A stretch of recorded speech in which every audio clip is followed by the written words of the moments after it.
কুচো চিংড়ি, পটল, কাঁচামরিচ, রসুন, পেঁয়াজ এইগুলো দিয়ে আমি আজকে এমন একটা মজাদার রেসিপি আপনাদের সাথে শেয়ার করব যেটা পরিবারের সবাই চেটেপুটে খাবে। আসসালামু আলাইকুম বন্ধুরা, কেমন আছেন সবাই? কমেন্ট করে জানাবেন। যে যেখান থেকে আমার এই ভিডিওটি দেখছেন সবার প্রতি রইল অনেক অনেক দোয়া আর ভালোবাসা। বন্ধুরা, আশা করছি আমার আজকের রেসিপিটি আপনাদের কাছে ভালো লাগবে। এখানে কড়াইতে আমি তেল দিয়ে 4 থেকে 5 কোয়া রসুন দিয়ে দিলাম। রসুনটাকে ভালো করে পরিষ্কার করে নিয়েছি আমি। তো রসুনটা হালকা একটু ভেজে নিয়ে এখন আমি এখানে কেটে রাখা পটলগুলো দিয়ে দেব। পটলগুলো আমি কেটে ভালো করে ক্লিন করে রেখেছিলাম। তো সেটা দিয়ে একটু নেড়ে চেড়ে মিশিয়ে ভেজে নেব। তো এখানে আমি পরিমাণ মতো একটু লবণ আর হলুদের গুঁড়া দিয়ে দেব, কারণ পটলটা তো একটু সাদা সাদা টাইপের থাকে, হলুদ দিলে পরে ভালো লাগে। তো এখন দিয়ে দিলাম পেঁয়াজ কুচি আর কাঁচামরিচ। তো এগুলা দিয়ে একটু ভেজে নিয়েছিলাম ঢেকে দিয়ে। পটলটা একটু সফট হয়ে এসেছে। এখন দিয়ে দিলাম কুচো চিংড়িটা।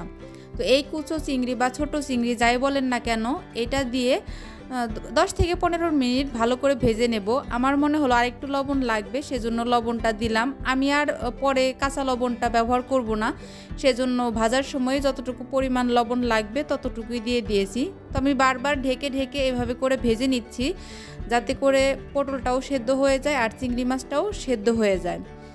যারা এতক্ষণ পর্যন্ত আমার ভিডিওটি দেখেছেন তাদেরকে জানাই মন থেকে অনেক অনেক ভালোবাসা। তো ভিডিও দেখতে দেখতে যারা লাইকটা দিতে ভুলে গিয়েছেন তাদেরকে বলবো প্লিজ একটা লাইক করে দেবেন, কারণ আপনাদের একটা লাইক আর একটা কমেন্ট আমাকে পরবর্তী এরকম সহজ সহজ ভিডিও তৈরি করতে উৎসাহিত করে। তো আমার ভাজা কমপ্লিট হয়ে গিয়েছে। আপনারা চাইলে এখানে ব্লেন্ডারে ব্লেন্ড করে নিতে পারেন, আর আমি শিলপাটা এভাবে করে বেটে নিচ্ছি। এটা মূলত পটল দিয়ে চিংড়ির ভর্তা। বিলিভ করবেন না, এটা এতটাই টেস্টি হয় যে 1 প্লেট ভাত কখন যে শেষ হয়ে যাবে আপনি বুঝতেই পারবেন না।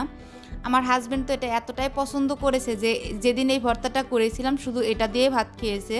তো যারা করে খেয়েছেন তারা তো জানেনই কতটা টেস্টি হয়। যারা করে খাননি তাদেরকে বলবো একবার হলেও ট্রাই করে দেখতে পারেন। তো যারা এতক্ষণ পর্যন্ত আমার ভিডিওর সাথে ছিলেন তাদেরকে জানাই মন থেকে অনেক অনেক ভালোবাসা। সবাই খুব বেশি ভালো থাকবেন। সবার প্রতি দোয়া রেখে আজকের মতো বিদায় নিচ্ছি। আল্লাহ হাফেজ।